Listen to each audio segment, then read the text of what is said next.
देखो, अगर तुम नहीं जाना चाहती तो मैं अम्मी और बच्चों के साथ चला जाऊंगा, ठीक है? गुड मॉर्निंग बाबा। गुड मॉर्निंग बेटा।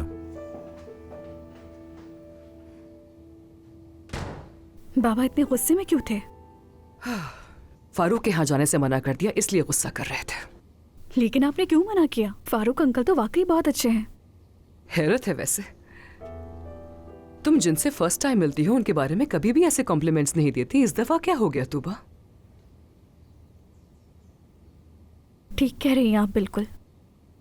मेरी कल नसरीन से बात हुई थी, उसके बाद एहसास हुआ कि वो इतनी बुरी है नहीं जितना हम लोग समझते हैं उसे। उसने क्या कहा तुमसे? उसने बताया वो यहाँ मजबूर होकर आई है क्योंकि उसका सुतेला भाई उसकी शादी पैसों की खातिर एक बूढ़े आदमी से करवाना चाहता था और वो आदमी आज भी उसके पीछे पड़ा है।